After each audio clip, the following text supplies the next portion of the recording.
রজত জয়ন্তী বর্ষে express news এ হলো deadline communications private limited, আর আপনারা দেখছেন এক্সপ্রেস নিউজ, খবর নেয় খবর দেয়।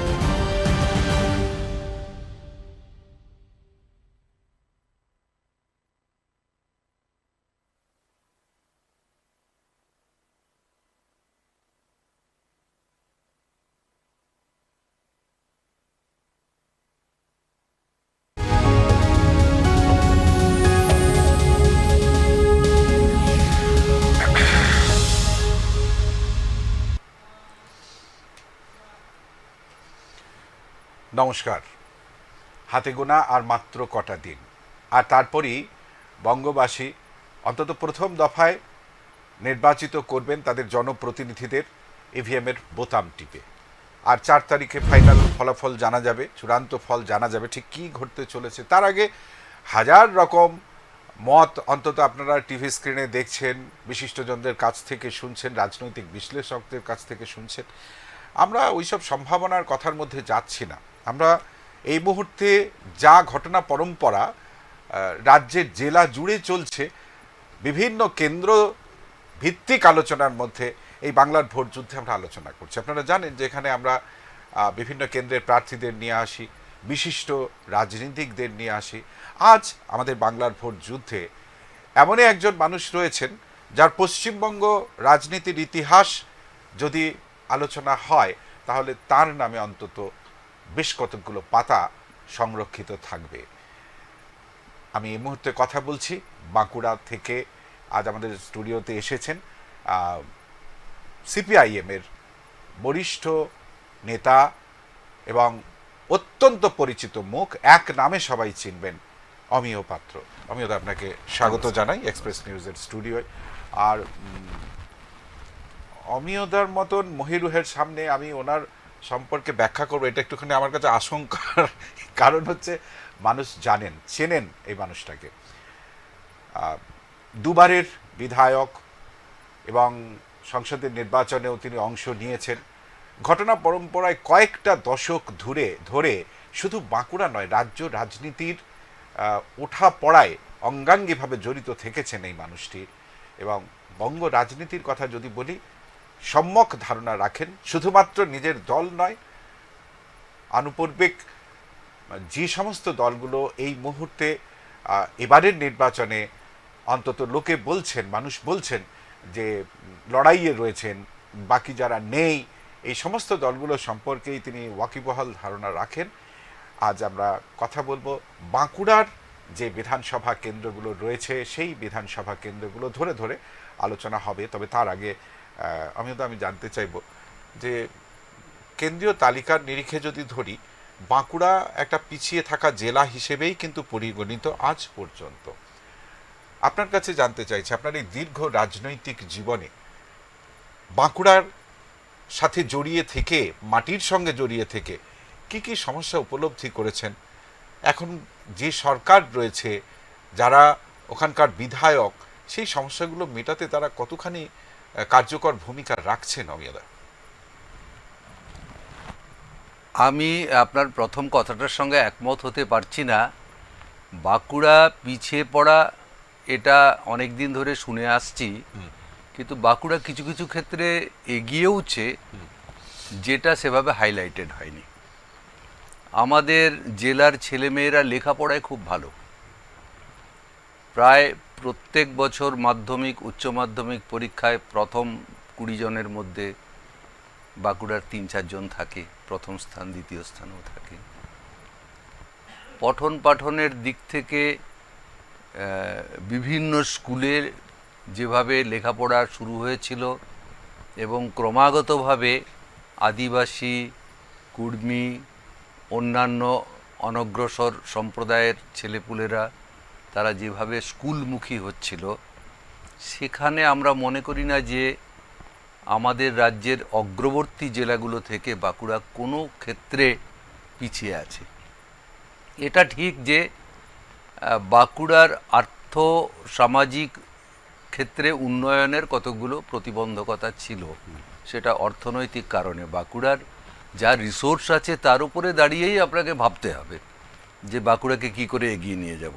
নিশ্চিতভাবে আমি আপনার কথার মাঝখানে কথা বলতে চাইছিলাম না। একটা জায়গা আপনি যেমন বললেন যে শ্লাঘার বিষয় তো বেশ কিছু আছে। বাঁকুড়া পিছিয়ে থাকা জেলা, এটা আমি বা আমার বক্তব্য নয়, হ্যাঁ, এটা এটা এটা আমার বক্তব্য একেবারেই নয়। তো যাই হোক, যেটা বলতে চাইছি, যেমন বাঁকুড়া থেকে ফলাফলটা ভালো হয়, আপনি যেটা জানালেন প্রথম 4 জনের মধ্যে 5 জনের মধ্যে থাকে, এটা একদম ঠিক। তেমনি এটাও কি অস্বীকার করতে পারেন যে পুরুষ নারীর শিক্ষার নিরিখে যে পার্থক্যটা আছে সেটা অন্যান্য জেলাগুলোর তুলনায় একটু বেশি, মেয়েরা একটু পিছিয়ে? একটু পিছিয়ে, হ্যাঁ, একটু পিছিয়ে। যাই হোক, আমার কাজ এটা নয় যে কোন কোন জায়গাগুলো খারাপ সেই দিকগুলো তুলে ধরা। আলোচনা যখন হচ্ছে, কথা প্রসঙ্গে আমি আপনার কাছে এই বিষয়গুলো রাখবো। সত্যাসত্য জায়গাটা, যেহেতু আপনি দীর্ঘদিন হাতের তালুর মতন গোটা বিষয়টা চেনেন, আমাদের আপনি বলবেন। 12টা বিধানসভার মধ্যে হ্যাঁ, 6টা বিধানসভা হচ্ছে রিজার্ভ এসসি এসটিদের জন্য। মানে বোধ হয় অন্য জেলাতে এরকম প্রপোর্শনটা নয়, যেহেতু আদিবাসী তপশিলি অংশের মানুষের একটা জনঘনত্ব আমাদের জেলায় আছে। স্বাভাবিকভাবেই শিক্ষা দীক্ষা এবং অর্থনীতির দিক থেকে তাদের মধ্যে অনগ্রসরতাও আছে। সবটা মিলিয়ে জেলাতে এই অনগ্রসর জেলা হিসাবে চিহ্নিত হওয়ার একটা ব্যাপার চলে আসছে অনেক দিন ধরেই। আমি সার্বিক আর্থসামাজিক যে পরিস্থিতির কথা আপনি বাঁকুড়ার তুলে ধরলেন, যে 12টার মধ্যে 6টাই হচ্ছে সংরক্ষিত, এটা একটা চিত্র তুলে ধরে বই কি। কিন্তু তার পাশাপাশি যে যে মূল সমস্যাগুলো রয়েছে, দেখুন, বাঁকুড়া কৃষি প্রধান এলাকার মধ্যে 70%ই বোধহয়, আমি যদি ঠিক বলছি, 70%ই হচ্ছে কৃষিজীবী মানুষের বাস।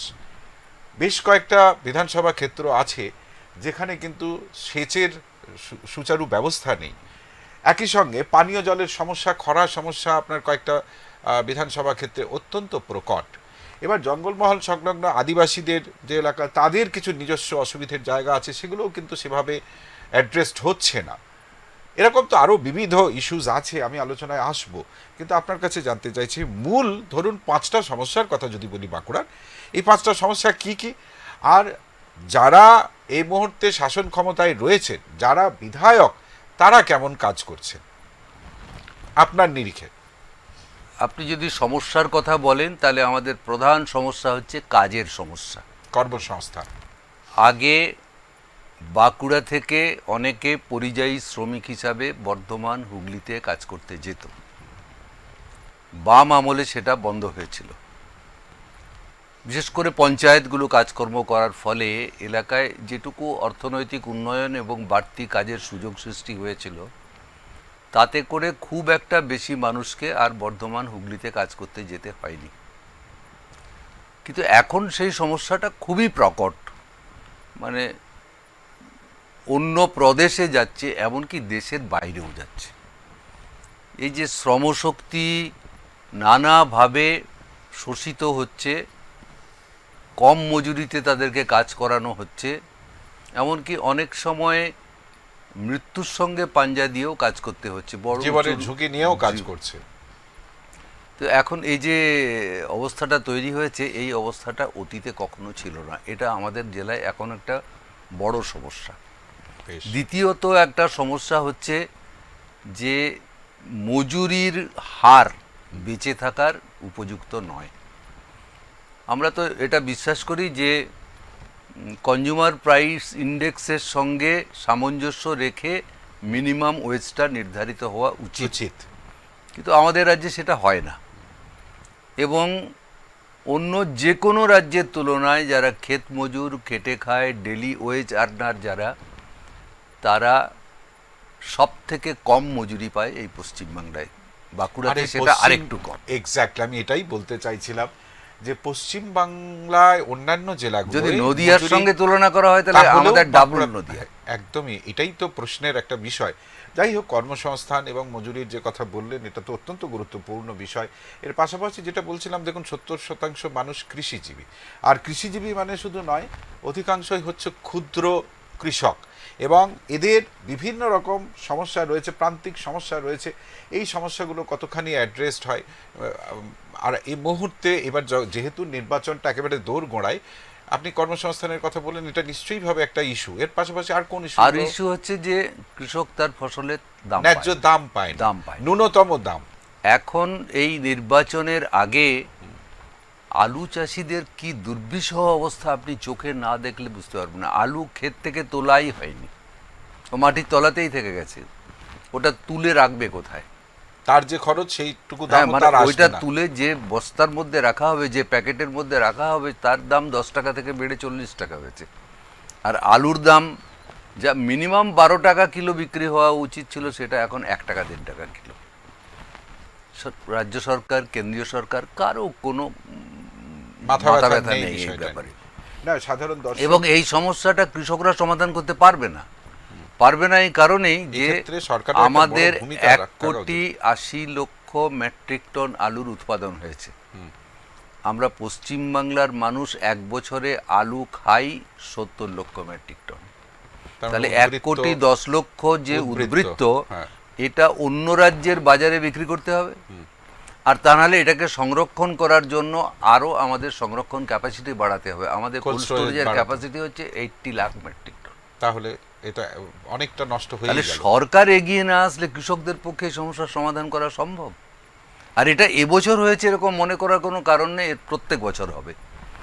এর প্রধান কারণ হচ্ছে আমাদের বর্তমানে রাজ্যের সরকারে যারা আছেন, তারা এখান থেকে ওড়িশায় আলু যাওয়া আটকে দিলেন।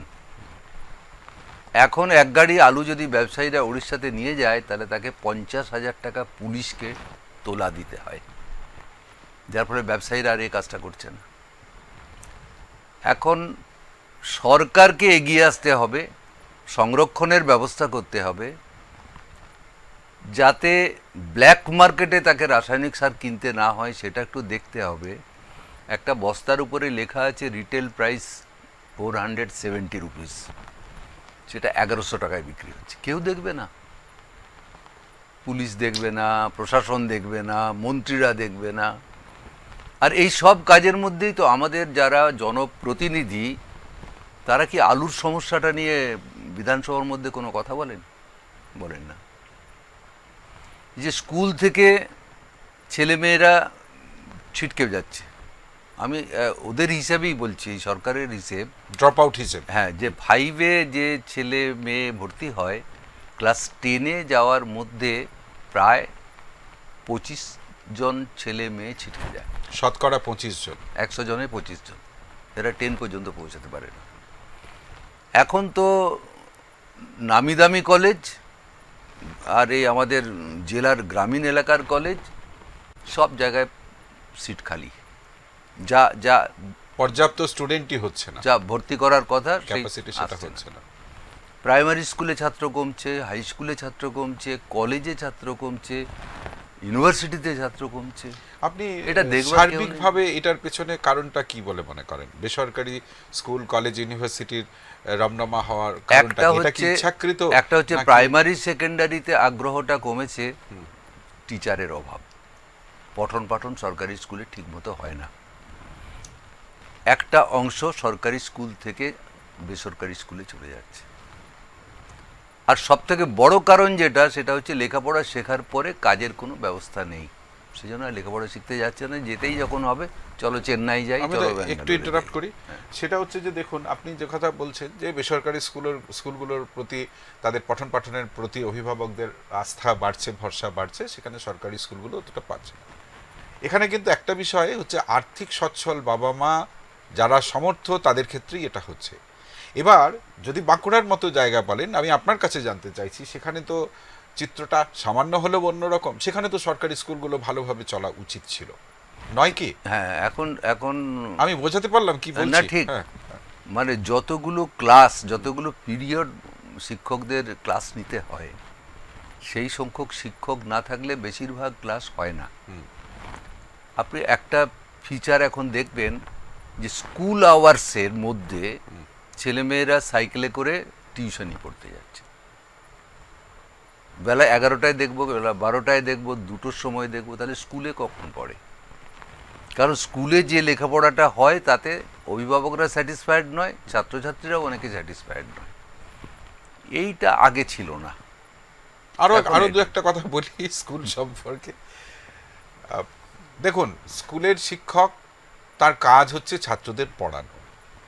আমি জানি না এটা আপনি কিভাবে নেবেন বা কিভাবে দেখছেন।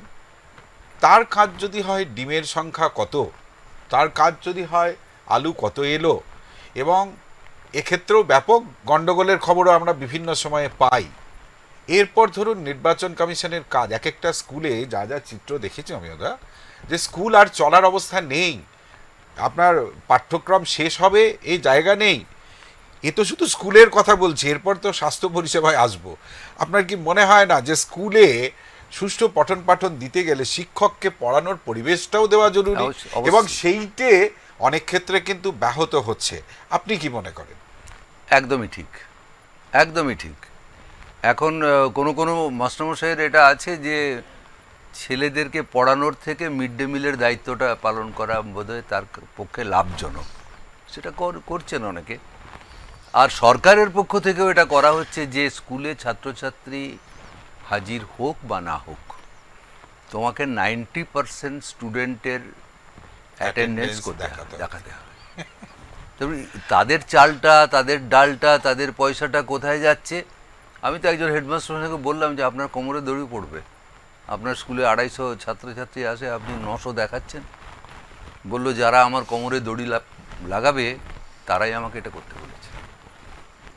এই না, চলছে। আরো একটা বিষয় আছে, আপনি যেটা বলছেন এটা যেমন একটা প্র্যাকটিক্যাল দিক, আবার ধরুন মিল প্রতি দাম, এটারও হিসাব কি করে হবে আপনি বলুন? না, হবে না। এটা কি সম্ভব? মানে এটা- আপনার সিস্টেমই বলে দিচ্ছে গড়মিল না করলে ও হিসাব মিলবে না, ঠিক কিনা বলুন? ঠিক আচ্ছা, এই তো গেল একটা স্কুলের জায়গা। আমার মনে না, একটা প্রশ্ন। ওখানে আপনি একটা কথা তুলেছেন, সেটা হচ্ছে বেসরকারিকরণ হলে হ্যাঁ, গরিব, নিম্ন মধ্যবিত্ত, চাষিবাসী তাদের মানুষ, কি হবে? তাদের পরিবারের ছেলেপুলেরা শিক্ষার আঙিনা থেকে ছিটকে পড়বে। একদম এই প্রশ্নটাই আমি করতে চাইছিলাম আপনাকে। সেটা স্বাস্থ্যের ক্ষেত্রেও। হ্যাঁ, সেটা স্বাস্থ্যের স্বাস্থ্যে আসছি, কারণ ওখানে স্পেসিফিক কোশ্চেন আছে। এখন ধরুন বাঁকুড়া, আপনি তো প্রথমে অস্বীকার করে দিলেন, আপনার খারাপ লাগবে, কারণ আপনার বাঁকুড়া আপনার রক্তে মিশে আছে। তো আমি যদি বলি যে পিছিয়ে থাকা একটা জেলা হিসেবে পরিগণিত বাঁকুড়া, আপনার আপত্তি থাকাটা মানে যথাযথই আমি বলবো। কিন্তু কালক্রমে যদি এরকম পরিস্থিতি হয়, বাঁকুড়ায় আর কোনো সরকারি স্কুল রইল না। বাঁকুড়ার কথা এই জন্য বারবার করে বলছি, চিত্রটা ধীরে ধীরে কিন্তু সেই দিকে যাচ্ছে। তাহলে ওইখানে যারা আর্থিকভাবে ততটা সচ্ছল নয় অভিভাবক, তাদের বাচ্চাদের কি হবে? সরকার একটা জনকল্যাণকামী রাষ্ট্রে শিক্ষা একটা অধিকার, সেই অধিকার তো শিশুর কাছে পৌঁছে দিতে হবে। এবার যদি সবটাই বেসরকারিকরণের জায়গায় চলে যায়, সেই বাচ্চাগুলোর কি হবে? আপনার কাছে জানতে চাইছি, এটা কি হতে পারে কখনো বাঁকুড়ায়? স্কুলগুলোই উঠে গেল।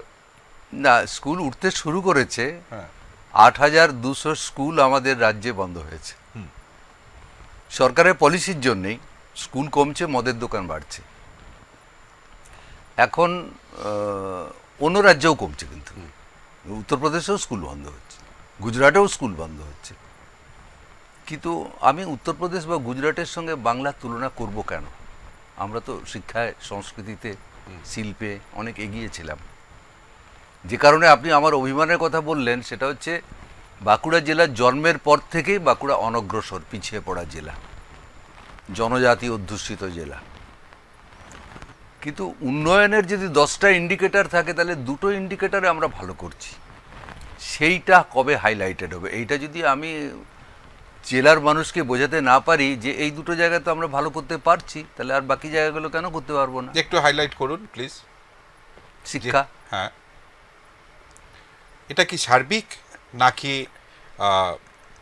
হাইলাইট করবার মতন হচ্ছে যে প্রথম 10-এ 5-এ মধ্যে বাঁকুড়ার ছেলে মেয়েরা থাকছে, বেশ কয়েকজন থাকছে? না, এটা এটা আগে কি সার্বিক শিক্ষার হারটা সার্বিক ভাবেই কি এরকম ঊর্ধ্বগামী? এটা জানতে চাইছি। এটা একটা সময় ছিল যে প্রত্যেক বছর বাঁকুড়া জেলা স্কুলের ছেলেরাই রাজ্য স্তরে ভালো ফল করত। হ্যাঁ, এবং তখন এই কথাটা চালু হয়েছিল যে বাঁকুড়াতে কিছু প্রাইভেট টিউটর আছেন, তারা ছেলেদেরকে এমনভাবে তৈরি করে যে তারা ভালো রেজাল্ট করতে পারে। কিন্তু আপনি গত 10 বছরের রেজাল্ট যদি দেখেন, বাঁকুড়ার ছেলে রাজ্যে ফার্স্ট হয়েছে, কতুলপুরের ছেলে রাজ্যে ফার্স্ট হয়েছে, বিষ্ণুপুরের ছেলে রাজ্যে ফার্স্ট হয়েছে, সিমলাপালের ছেলে রাজ্যে ফার্স্ট হয়েছে মেয়ে, আবার ইন্দপুরের ভেদুয়াশ্বর স্কুলের ছেলে রাজ্যে সেকেন্ড হয়েছে। মানে গোটা জেলাতেই শিক্ষার ক্ষেত্রে একটা পরিবর্তন আছে। আমি যাই হোক শতকরা হিসেবের মধ্যে আর যাচ্ছি না, কিন্তু বাঁকুড়ার জন্য এটা নিশ্চিত কিন্তু পাশের হার হিসাবে দেখলে আমাদের থেকে পূর্ব মেদিনীপুর আগে আমি আছে। পাশের হারের কথাই বলছিলাম। পাশের হার। এবার দেখুন, যদি সার্বিকভাবে শিক্ষা গ্রাফটা দেখি, আপনি স্বীকারও করলেন, আমার মনে হয় এই মুহূর্তে আরামবাগ সব থেকে এগিয়ে থাকা একটা জেলা শতকরা শিক্ষিতের হারের হিসেবে।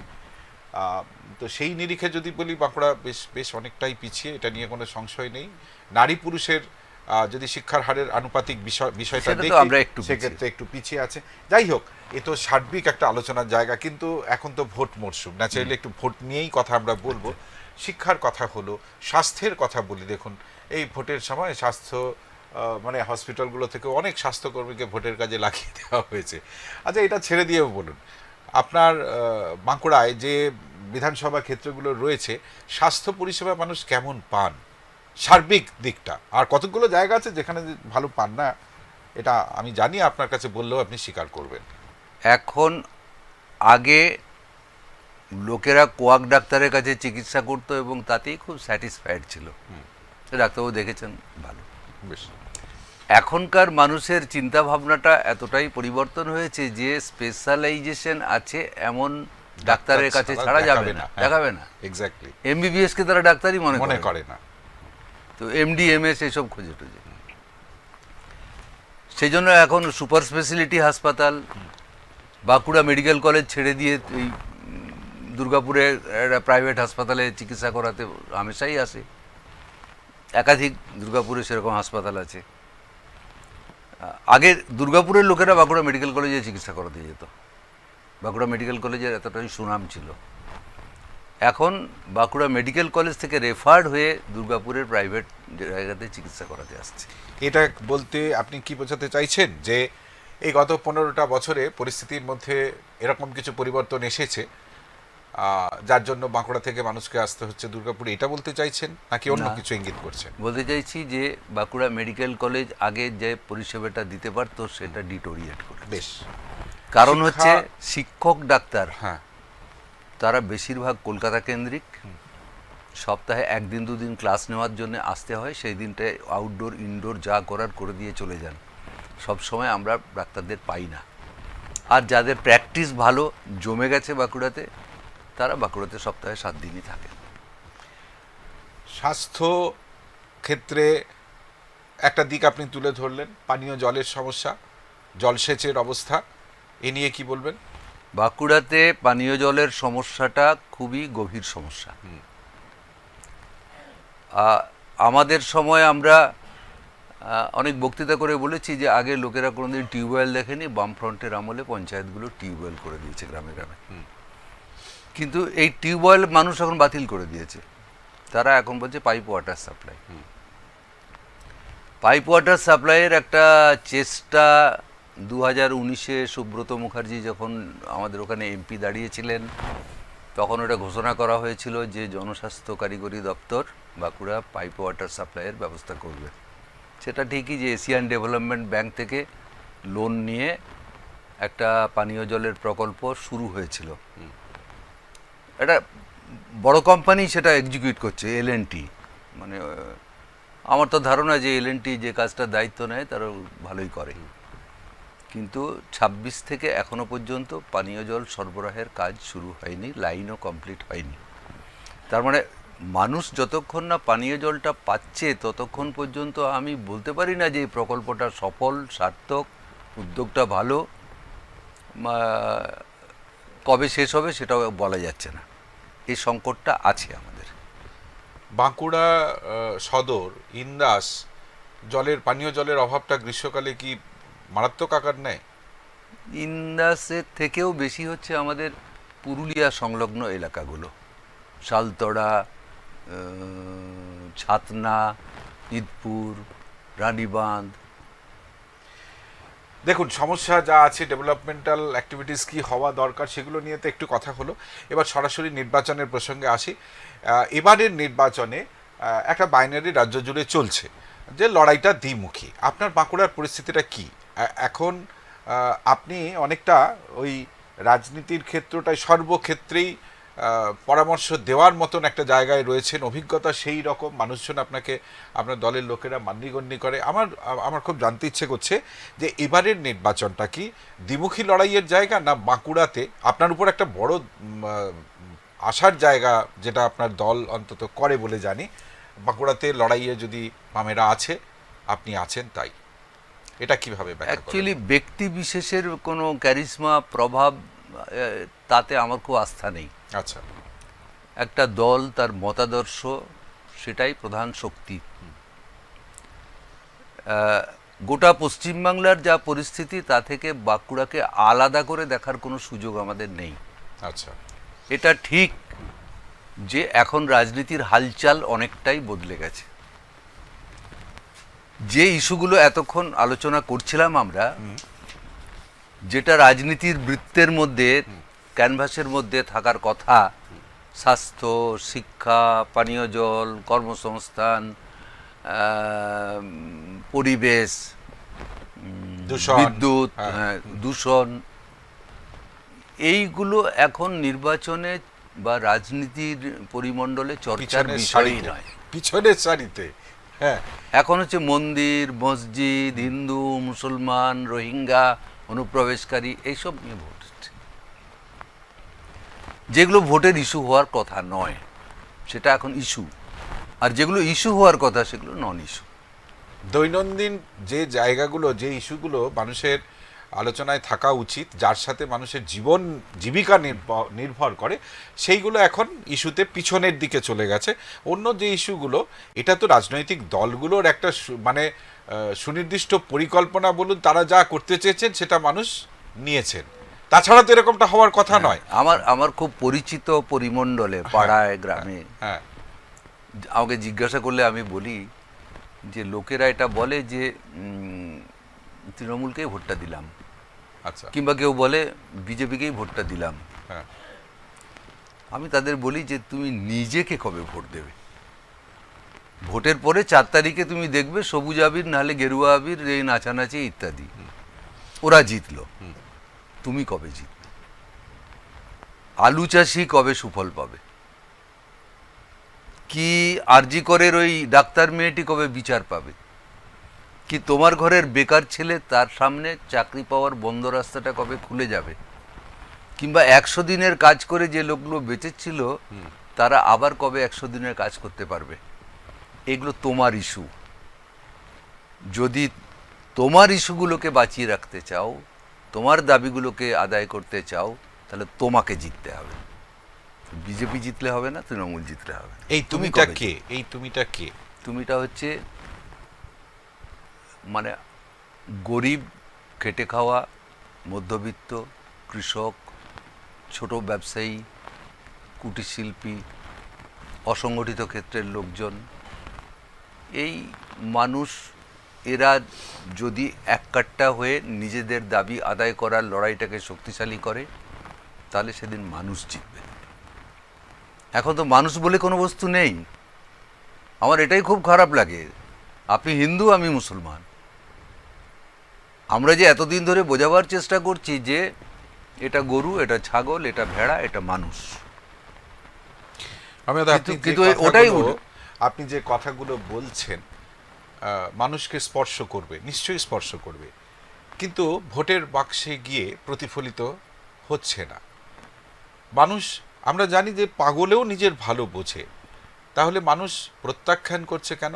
এটা কি 34 বছরের যে শাসন, কিংবা বিরোধীরা যেটা বলে অপশাসন, বা আরও অনেক কিছু বলে, তারই একটা রেশ আজও চলে যাচ্ছে, নাকি অন্য কোনো কারণ আছে? আজকে লাল আবির ওড়ার কথা আপনি বললেন না, গেরুয়া আবির উড়বে কিংবা সবুজ আবির উড়বে। আমি তো আপনার কাছে এইটা জানতে চাইছি যে আপনি সেই দলের প্রতিনিধিত্ব করেন, সেই দলের কথাও বলুন যে লাল আবির বাঁকুড়াতে উড়বে কি উড়বে না, সম্ভাবনা কতখানি? যদি ওড়ে ভালো, যদি না ওড়ে তাও আপনার কাছে জানতে চাইছি, কেন সেই প্রেক্ষাপটটা তৈরি হচ্ছে না? আমি সেই দিনটার জন্য অপেক্ষা করছি যেদিন মানুষ দুহাত তুলে বলবে যে এবার জনগণের জয় হয়েছে, মানুষের জয় হয়েছে। আমরা তো প্রায়ই শুনছি যে বাংলার জয় হবে মানে তৃণমূল কংগ্রেস জিতবে, আবার বিজেপির তরফ থেকে শুনছি যে পাল্টানো দরকার, চাই বিজেপি সরকার। তো তো আপনাদের স্লোগান, আপনাদের চিন্তা এখন ভাবনা, আপনি যে আলোচনাটা সূত্রপাত করেছেন হ্যাঁ তার মূল ফোকাসটা হচ্ছে বাইনারি পলিটিক্স। একদমই তাই। এই যেখানে বসে আমি কথা বলছি, এরকমের যে সমস্ত সংস্থা বা প্রতিষ্ঠানগুলো আছে, এদের দায় কিন্তু কম নয় বাইনারি করার ক্ষেত্রে। আজকালকার দিনে মানুষ দেশের হালচাল বোঝবার জন্য প্রতিদিনই টিভিটা একবার দেখে, খবরটা শোনে। আর এই যে সব চর্চা হয় বিভিন্ন রকম, কোনো কোনো চ্যানেলে ওই প্রাইমারি স্কুলের ছেলেরা যেভাবে মারামারি করে সেরকম চিৎকার চেঁচামেচি হয়, কোনো কোনো চ্যানেলে একটু সব দিন না, কিছু ব্যতিক্রমী আলোচনাও হয় যা থেকে শিক্ষার ব্যাপার আছে।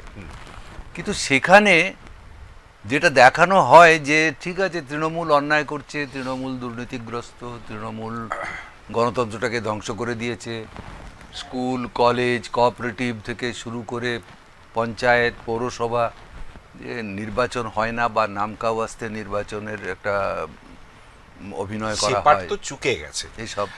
আপনি যে কথা বলছেন এই পার্ট চুকে গেছে। স্কুল তাহলে- কলেজ ইউনিভার্সিটির কথা যদি বলেন, সেই মেকানিজম তো নেই এখন। দীর্ঘদিন হয়ে গেছে, ধরুন নির্বাচন নেই, এবার একটা ভ্যাকুয়াম তৈরি হয়েছে যেখানে ছাত্র নেতা যারা অন্তত আজকে ধরুন যারা বড় বড় নেতৃস্থানীয় লোক, যারা এখন দেশকে মানুষ আর কি দেশকে লিড করছেন, প্রত্যেকে কিন্তু ছাত্র রাজনীতির ফসল। তাহলে কর্মসংস্থানের একটা জায়গা, সেখানে একটা ফাঁক তৈরি হয়েছে। রাজনৈতিক নেতা তৈরি হওয়ার ক্ষেত্রেও, নেতৃত্ব উঠে আসার ক্ষেত্রেও একটা ফাঁক রয়েছে। এই ফাঁকটা বামেদের জন্য কতখানি প্রকট? একটা সার্বিক কিন্তু দেখুন, ঘাত প্রতিঘাতের মধ্যে দিয়েই কিন্তু নেতা তৈরি হয় এবং রাজনৈতিক চেতনা বিকশিত হয়। আপনি কি এটার সঙ্গে একমত? ঠিক। যদি হয় তাহলে সেখানেও একটা ফাঁক তৈরি হয়েছে। নতুন প্রজন্ম রাজনীতি বিমুখ, তারা খুব বেশি যেটা বোঝে স্ট্যাটিস্টিক্স, এবং এই স্ট্যাটিস্টিক্স নির্ভর প্রজন্ম, তারা টু দ্য পয়েন্ট কথা শুনতে চায়, সেখানে কোথাও কোথাও খামতি থেকে যাচ্ছে। আপনি কি মনে করেন যে বামেদেরও সেই খামতি রয়েছে, নাকি আপনার ধীরে ধীরে সেই পরিস্থিতিটা তৈরি হচ্ছে যেখানে একটা বর্জন শেষে গ্রহণের ইঙ্গিত আসতে পারে? এটা একদমই ঠিক যে পলিটিশিয়ান যারা এই নির্বাচনে বিভিন্ন জায়গায় বক্তৃতা করছেন বা বিভিন্ন ডিবেটে অংশগ্রহণ করছেন, এরা যে কথাগুলো বলেন মানুষ তার থেকে আরেকটু গভীরে গিয়ে জানতে চান, এই আগ্রহটা আছে। অন্তত রাজনীতি সচেতন মানুষের মধ্যে এটা আছে। যে কোনো কারণেই হোক, এটা সবাই ডেলিভার করতে পারছে না। আমি দেখেছি, আমি বিশ্বাস করি যে অন্য রাজনৈতিক দলগুলোর সঙ্গে বামপন্থীদের মানুষের কাছে যে বক্তব্য তারা তুলে ধরেন, তাতে একটা রাজনৈতিক সারবত্তা তার মধ্যে আছে, তার মধ্যে একটা ইতিহাস আছে, তার মধ্যে একটা ভবিষ্যৎ সম্ভাবনার দিক উন্মোচিত করার চেষ্টা আছে। কিন্তু আমাদের মুখ্যমন্ত্রী যা বক্তৃতা করেন, আপনি তার মধ্যে কি সারবত্তা আছে? আমি তো গত 3 দিনের বক্তৃতা আপনি টেবিলে ফেলুন। আমি একটু ইন্টারঅ্যাক্ট করব। আচ্ছা, বলে নিন আপনি। আমি বলে নিই। কিন্তু আমি যে কথাটা শুরু করেছিলাম যে টিভি চ্যানেল বা মিডিয়া, এরা একটা সেকশন হয় তৃণমূলের পক্ষে কথা বলছে, আর একটা সেকশন বিজেপির পক্ষে কথা বলছে। এদের কথাবার্তার ভেতর দিয়েই বাইনারিটা প্রতিষ্ঠিত হচ্ছে যে হ্যাঁ, তৃণমূলকে সত্যি সত্যিই যদি হারাতে চাও তাহলে বিজেপি ছাড়া পথ নেই, আর যদি বিজেপিকে ঠেকাতে চাও তাহলে তৃণমূল ছাড়া উপায় নেই। এই বাইনারিটা ওখান থেকেই আসছে। কিন্তু এটা টিভি চ্যানেল ইচ্ছে করে করছে এমন নয়, মিডিয়ারা ইচ্ছে করে করছেন এমন নয়, তাদেরকে দিয়ে করানো হচ্ছে। আপনি বললেন যে সারবত্তা, বক্তব্যের সারবত্তার কথা, যে মুখ্যমন্ত্রী গত 3 দিন যা বক্তব্য বলেছেন জনসাধারণের উদ্দেশ্যে, তার কি সারবত্তা আছে? আর বামেদের যারা প্রতিনিধি, তারা যে বক্তব্য বলছেন, তার মধ্যে সারবত্তা কি আছে? কথার কথা ধরে নিলাম, আপনার বক্তব্যের সঙ্গেই সহমত হয়ে ধরে নিলাম যে আপনাদের যারা বক্তা রয়েছেন তাদের বক্তব্যে সারবত্তা আছে, অনেক গভীরতা আছে। এখন আপনি আমাকে বলুন, সেই বক্তব্যের সারবত্তাটা কোন কাজের, যেটা ভোটে রিফ্লেক্টেড হয় না? আর যেখানে সারবত্তা নেই, সেটা ভোটে দেখা যাচ্ছে মানুষ সেখানেই ঝুঁকে যাচ্ছেন। কেন? ধরুন, আপনি নিশ্চয়ই এটা একমত হবেন না যে একটা রাজ্য তারা একটা ফিরিস্তি দিচ্ছেন 18 দফা, আমরা কত রকমের ভাতা দিচ্ছি, তাতেও তো কিছু লোক হাততালি দিচ্ছে, খুশি হচ্ছে। আমি যখন যুক্তি দিয়ে বলছি ভাতাটা কোনো সমাধান নয়, ভাতাটা মানে এটা প্রমাণিত হয় যে একটা মানুষের বেঁচে থাকার জন্য যা পরিবেশ থাকা উচিত ছিল সেটা নেই, তাই তাকে বাড়তি একটা ইনপুট দেওয়া হচ্ছে যে আপাতত তোমাকে ভাতা দিচ্ছি, তুমি চালিয়ে নাও। লোকেরা চায় একটা কাজ, তাকে বলা হচ্ছে সেই পরিকাঠামোটা তৈরি হওয়াটা দরকার, সেটা নেই বলেই এই ভাতার একটা, হ্যাঁ, আপনাদের ইস্তাহারে এটা নিয়ে ভাতা দেওয়াটা বিস্তারিত বলা উন্নয়ন হচ্ছে। বলে যারা চালাচ্ছেন, আমি তার সঙ্গে একমত নই। আমি মনে করি ভাতাটা উন্নয়ন নয়, ওটা অনুন্নয়ন। আমাদের আচ্ছা, 2.5 লক্ষ কোটি টাকা রাজ্যের আয়, হ্যাঁ। 2,25,000 কোটি টাকা চলে যায় ভাতা, বেতন, পেনশন ইত্যাদি দিতে, আর অনুদান।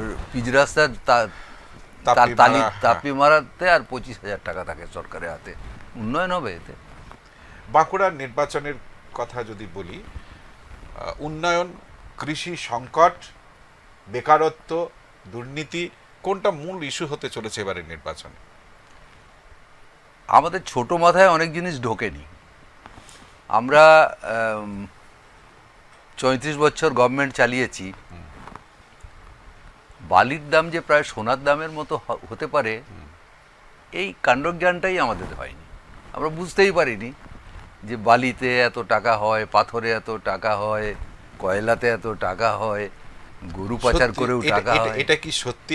না না, গরু পাচারের কথা বলুন, কয়লা, বালি, আমি বলছি এটা কি শুধু আজকেই হচ্ছে, এর আগে হতো না? বালি লাইন দিয়ে শয়ে শয়ে গাড়ি কলকাতা যাচ্ছে, এ আপনি বাম আমলে দেখাতে পারবেন না। হয়তো কলকাতায় যে বিভিন্ন জায়গায়, এটাকে উন্নয়ন বলবেন না? না অন্য আমি বলছি কিছু? কনস্ট্রাকশনের যে কাজকর্ম হতো তার বালি তো নিশ্চয়ই যেত, কিন্তু তো কলকাতার কাছাকাছি এলাকা থেকে হয়তো যেত, কিন্তু বাঁকুড়া থেকে, পুরুলিয়া থেকে, বীরভূম থেকে যেত আমি দেখিনি। মানে এইরকম রাস্তায় দাঁড়িয়ে থাকা উন্নয়ন আপনি দেখেননি বলছেন? না। মানে দেখুন, বাঁকুড়ায় যে কটা বিধানসভা রয়েছে, 12টা বিধানসভার মধ্যে এখন যে চিত্র রয়েছে, আর এই 2026-এর নির্বাচনের পর যে চিত্রটা হবে, এইটা নিয়ে আপনার অভিমত জানতে চাইছি। তার কারণ হচ্ছে বাঁকুড়ার প্রত্যেকটা বিধানসভা কেন্দ্র আপনার হাতের তালুর মধ্যে আছে। একটুখানি বুঝিয়ে বলবেন যে এবার কি হতে চলেছে আগের নির্বাচনটাকে মাথায় রেখে? আমি কোনোদিন জ্যোতিষী প্র্যাকটিস করিনি। ছেড়ে দিন, যদি পূর্বাভাস একটা, হ্যাঁ, লড়াই করেন, একটা তো ধারণা আছে। আর আপনি যদি বলেন যে এটা আপনি এড়িয়ে যান প্রশ্নটা, আমি বলবো তাহলে তো আর কার কাছে প্রশ্নটা করব, সেটাও বলতে হবে আপনাকে। 3 দিন আগে আমি ঝিলিমিলিতে একটা মিটিংয়ে বলছিলাম, হ্যাঁ, যে একটা সময় এখানে সাঁওতাল ভাষাভাষী মানুষদের মধ্যে হ্যাঁ, ঝাড়খণ্ড সম্পর্কে বলা হতো নোয়াদো আবুয়া পার্টি, মানে এটা সাঁওতালিতে, বাংলার তর্জমা করলে দাঁড়ায় যে এটা আমাদের নিজস্ব পার্টি ঝাড়খণ্ড। তারপরে এখন দেখা গেল ওই ঝাড়খণ্ড যারা করতো তারা সব তৃণমূল হয়ে গেছে। এখন আবার নতুন করে তৃণমূল সম্পর্কে বলছে আদিবাসী আর এই কুড়মি ইত্যাদি, এদের মধ্যেও আবার নানা জনজাতিদের ইন্টারেস্ট নিয়ে বিরোধ আছে। এবার তো মাহাতো সম্প্রদায় তারা বলছে যে আমরা বিজেপিকে ভোট দেবো, কারণ অজিত মাহাতো ওদের নেতা, তার ছেলেকে বিজেপি ক্যান্ডিডেট করেছে জয়পুরে, দিল্লি ডেকে নিয়ে গেছিলো, তারপরে সেখানে কী সব টিপস টিপস দিয়েছে। তারপরে মোটামুটি নেতাদেরকে কিনে নিয়েছে, মানে ওরা মনে করছে যে সব মাহাতোকেই কেনা হয়ে গেছে। তার উল্টো রিয়াকশনটা আদিবাসীদের মধ্যে হচ্ছে, এবং তারা এখন বলছে নোয়াদো আবুয়া পার্টি। আমরা বলছি যে একটা সময় বললে মাওবাদীরা ভালো করবে, একটা সময় বলেছিলে ঝাড়খণ্ডীরা আমাদের পার্টি, তারপরে বললে তৃণমূল আমাদের পার্টি, তারপরে আমরা যখন বললাম যে এই 15 বছরে একটা আদিবাসীকে পাট্টা দিয়েছে দেখাতে পারো, তখন মাথা চুলকাচ্ছে। কাজে অনেক কথা আছে যে কথাগুলো আমরা বোঝাতে পারি, না, খুব সংক্ষেপে জানতে চাইছে। দেখুন, বোঝাতে পারি। একটা সময় বামেদের একেবারে গড় ছিল বলা যেতে পারে, সেই গড় ধীরে ধীরে পরিবর্তিত হয়ে গত নির্বাচনে বিজেপির একটা প্রশস্ত রাস্তা তৈরি করে দিয়েছে। 8-4, এবার কি হবে? 12-তে 8-4 ছিল হ্যাঁ, গতবারে। এবার কি হবে? 8-এর মধ্যে আবার 2 তৃণমূলে জয়েন করে গেছে, হ্যাঁ, 6-6, 6-6। এখন 6-6 আছে। আপনি কোথায়? আপনার দল কোথায়? আমরা তো আমি বললাম 52,000 ভোট এক ধাক্কায় কমেছে। এইটা এক ধাক্কাতেই পূরণ হতে পারে, কিন্তু তার জন্য যে লক্ষণগুলো দেখার উচিত ছিল আমাদের, সেই লক্ষণগুলো আমরা দেখতে পাচ্ছি না, যে এটা এক ধাক্কাতে পূরণ হবে, ফলাফল পাল্টে যাবে। কিন্তু এবারের নির্বাচনটা নানা দিক থেকে খুব গুরুত্বপূর্ণ। আমি আমার অভিজ্ঞতা থেকে বলতে পারি যে 11 সালের পর থেকে যে নির্বাচন আমরা ফেস করেছি, খানিকটা আইসোলেটেড হয়ে গেছিলাম, মানে মানুষ থেকে বিচ্ছিন্ন হয়ে গেছে। বিচ্ছিন্ন। এবার কিন্তু মানুষের কাছে আমরা সাড়া পাচ্ছি, মানুষ খুব আগ্রহের সঙ্গে বলছে যে তোমরা এসো, তোমরা রেগুলার পাড়াতে এসো, ভোট পেরিয়ে গেলেও পাড়াতে এসো। এই এই এই এই গোলকধাঁধা থেকে আমরা বেরোতে চাই, বিজেপি তৃণমূল এই চক্কর থেকে বেরোতে চাই। এখন বেরোবার মতো প্রশস্ত রাস্তা আমরা করে দিতে পারবো কি না, সেটা আমাদের নিজস্ব সাংগঠনিক ক্ষমতা, সাংগঠনিক তার দুর্বলতা। ধার, তার ভার, অনেক কিছুর উপর নির্ভর করে। এখন অবস্থা কেমন আছে বাঁকুড়াতে? যেমন ছিল আমাদের তেমনিই আছে, সেই পার্টি মেম্বাররাই আছে, সেই লিডারশিপই আছে। ইয়াং জেনারেশন, শুধুমাত্র যুব, দেখুন এসছে। যুবরা তো ভোটে একটা গুরুত্বপূর্ণ ভূমিকা রাখে, নারী একটা বড় ভূমিকা রাখে। এদের অ্যাড্রেস করা, আপনাদের প্রার্থীরা যখন জনগণের দরবারে হাজির হচ্ছেন, এদের অ্যাড্রেস করছেন কিভাবে? খুব সংক্ষেপে যদি বলেন, অনেক প্রশ্ন করতে ইচ্ছে করছে। আমরা ওই ডেভেলপমেন্টাল বিষয়টা নিয়ে বেশি আলোচনা করতে গিয়ে এই ভোটের জায়গাটা একটু কম হয়ে গেল, তবু এটা নিয়ে আমি একটু চটজলদি কিছু প্রশ্ন করতে চাইছি। যুব এবং নারী, এদেরকে কিভাবে উদ্বুদ্ধ করছেন আপনারা? কি দাবি, কি প্রত্যাশা তাদের সামনে গড়ে তুলতে চাইছেন, আশা রাখছেন কি, যার থেকে তারা আপনাদের প্রতি আকৃষ্ট হবে? যুবদের কাছ থেকে যে ধরনের সমর্থন, অংশগ্রহণ বা সাড়া আমাদের পাওয়া উচিত ছিল, সেই জায়গায় আমরা যথেষ্ট সফল নই এখনো। নারীদের ভেতরে, বিশেষ করে ওয়ার্কিং ওমেন যারা, তাদের মধ্যে রেসপন্স ভালো। বিগত 1 দশকে আমরা ওয়ার্কিং ওমেনদের কাছ থেকে এরকম সাপোর্ট দেখিনি, এবার যেটা দেখতে পাচ্ছি। আমাদের প্রার্থী যখন গ্রামে যাচ্ছে, তখন তারা বেরিয়ে এসে ঝান্ডা ধরে মিছিলে ঘুরছে, যেটা 1 মাস আগেও আমরা ভাবতে পারছিলাম না যে এরকম হবে। সিপিএম, বিজেপি এবং তৃণমূলের মাঝের লড়াইয়ে নিজেকে কোথায় দেখছে বাঁকুড়ায়? প্রথমে বাঁকুড়ায় বলবেন, আর আপনি বাঁকুড়ার মধ্যে সীমাবদ্ধ একজন রাজনৈতিক ব্যক্তিত্ব নন, আমি রাজ্যেরটাও আপনার কাছেই জানতে চাইছি, ওই একই প্রশ্ন। আমাদের আগের রেজাল্টটা অনেকে আমাদের কটাক্ষ করার জন্য বলে যে সিপিআইএম শূন্য, আর এবার আমি তার বলছে থেকে- মহাশূন্য বলছে। আমি তার থেকে একটু বাড়িয়েই বলতে চাই, মানে বাস্তবটা, যে আমরা আসন সংখ্যার বিচারে শূন্য নয়। আমরা পশ্চিমবাংলার যতগুলো আসনে লড়াই করেছি, তার মধ্যে 2টো আসন বাদ দিয়ে কোথাও আমরা আমাদের সিকিউরিটির ডিপোজিটটা রক্ষা করতে পারিনি, জামানত জব্দ হয়েছে। মানে এটা আরও খারাপ। এখন অন্তত মনে করি যে লড়াইটা যে উচ্চতায় আমরা নিয়ে যেতে পেরেছি, তাতে এর আগের রেজাল্টের মতো, মানে তার সঙ্গে তুলনা করবার মতো কিছু থাকবে না, তার থেকে অনেক উঁচুতে অনেক বেটার রেজাল্ট আমরা করতে পারব। 2026-এ বাঁকুড়ার প্রত্যেকটা আসনে আপনি যদি সম্ভাবনার কথা বলেন, কোন আসনে আপনার দলীয় প্রার্থীকে এগিয়ে রাখবেন? এমন কোন আসন আছে না, নাকি লড়াই দেবেন, এটা বলবেন? আসলে ভোটের আগে কোনো কোনো আসনে যদি আমি আমাদের প্রার্থীকে এগিয়ে রাখি, তার মানেটা হচ্ছে কোনো কোনো আসনে আমাদের প্রার্থীকে পিছিয়ে রাখি। পিছিয়েও রাখছি। এই সেই জন্যই জন্যে- আপনাদের সাথে সেই- কথা বলা একটু মুশকিল এবার। সেই জন্যে আমি এই প্রসঙ্গে এর বেশি যেতে রাজি নই। আচ্ছা, এবারের নির্বাচনে বিজেপির কথা যদি বলি, বাঁকুড়ায় ঠিক কতটা অ্যাডভান্টেজ সিচুয়েশনে রয়েছে, কিংবা তৃণমূল, যেটা আপনি বললেন 6-6 হিসেব, এটাই কি থাকবে বলে মনে হয়, নাকি কেউ একটু এগিয়ে কেউ পিছিয়ে এরকমটা রয়েছে? আমি আপনাকে বলি, বিজেপিতে সেই অর্থে কোনো লিডার নেই বাঁকুড়াতে, অথচ তারা লিডার নেই। হ্যাঁ ওরা ওরা যাদেরকে ক্যান্ডিডেট করেছেন, এক দুজন বাদ দিলে, হ্যাঁ তারা যে সত্যিকারের একটা জনপ্রতিনিধি হওয়ার মতো যোগ্যতা সম্পন্ন আমি তাও মনে করি না। কিন্তু মানুষের মধ্যে বিজেপি এরকম একটা আগ্রহ আছে। আপনি যদি যান তাহলে ঝান্ডা দেখবেন, ফেস্টুন দেখবেন, বিজেপির প্রচারের জৌলুস দেখবেন। বাঁকুড়াতে কোথাও না কোথাও হেলিকপ্টার নামছে, হয় যোগী আসছেন, নাহলে অমিত শাহ আসছেন, নাহলে মোদি আসছেন, এই সবের প্রস্তুতি চলছে। একটা বিশাল তৎপরতা।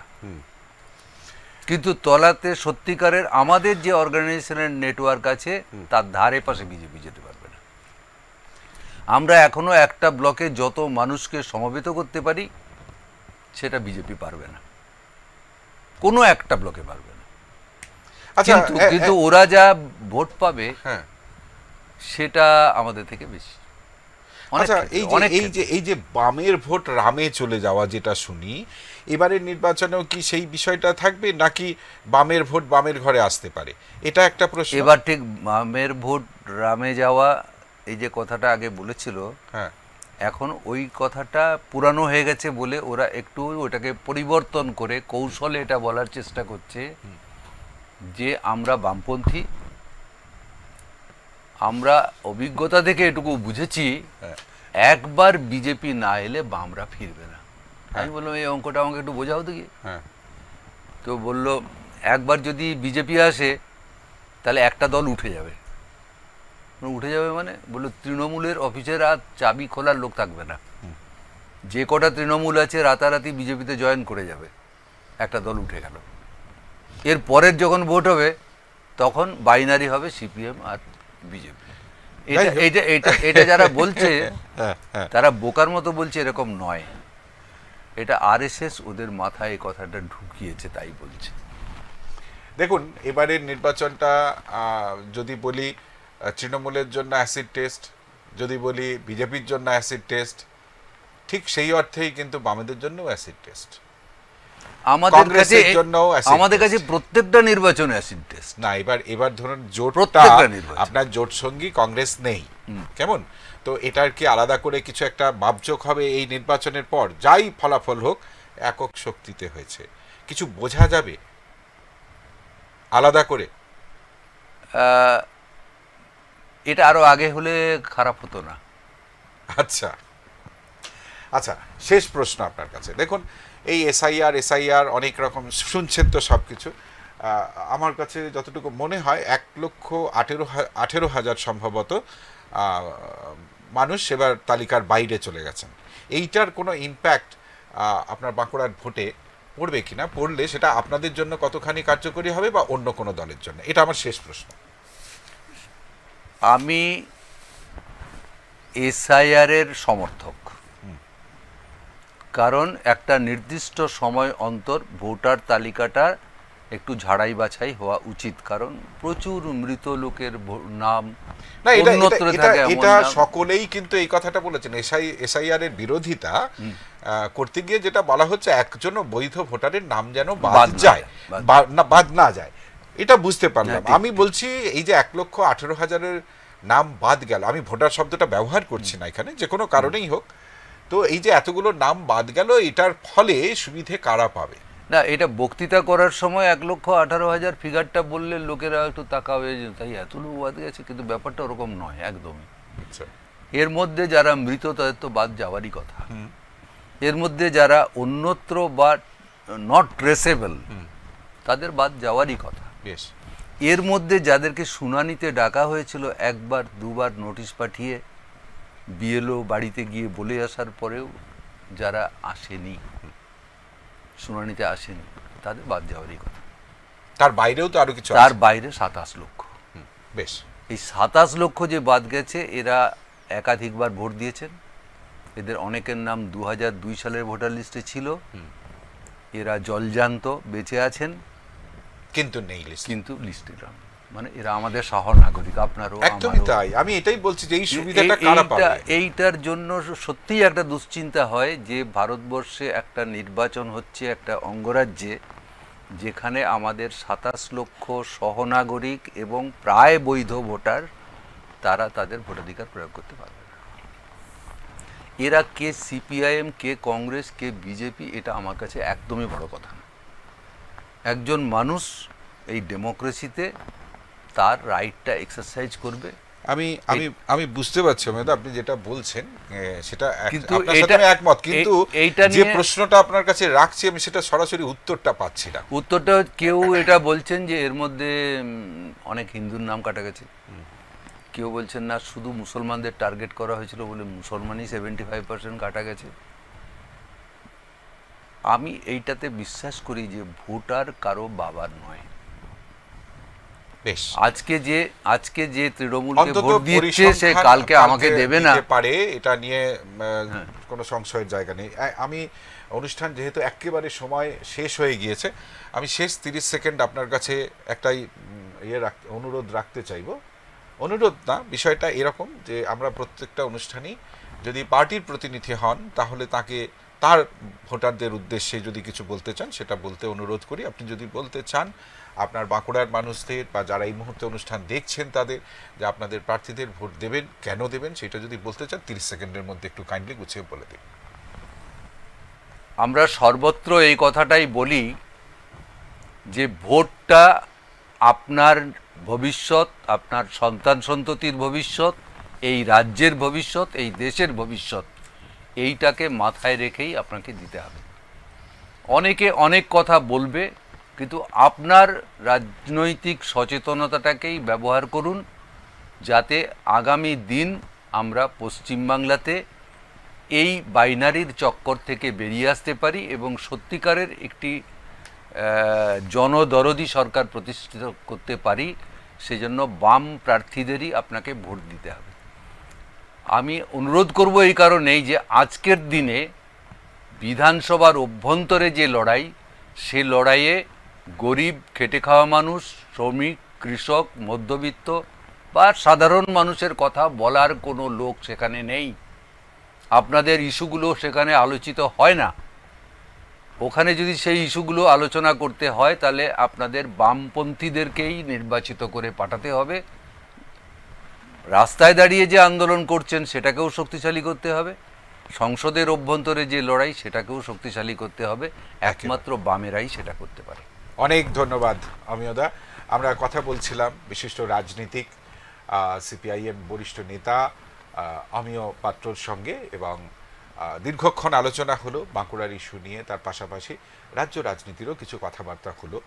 আশা করি আপনাদের অনুষ্ঠান ভালো লেগেছে এবং পরবর্তীতে চাইবো যে এই অনুষ্ঠান দেখে সোশ্যাল মিডিয়াতে যখন অনুষ্ঠান দেখবেন তখন আপনাদের যদি কোনো নির্দিষ্ট প্রার্থীর বক্তব্য শুনতে চান অনুরোধ করতে পারেন। আমরা চেষ্টা করে দেখব সেই ব্যক্তিকে, সেই বিশিষ্ট জনকে আমরা এই অনুষ্ঠানে আনতে পারি কিনা। আজ বাংলার ভোটযুদ্ধ এ পর্যন্তই। আমি ওদেরকে অনেক ধন্যবাদ জানিয়ে, আপনাদের সকলকে ধন্যবাদ জানিয়ে আজকের অনুষ্ঠান শেষ করছি। সঙ্গে থাকুন, দেখতে থাকুন এক্সপ্রেস নিউজ। খবর নেয়, খবর দেয়। নমস্কার।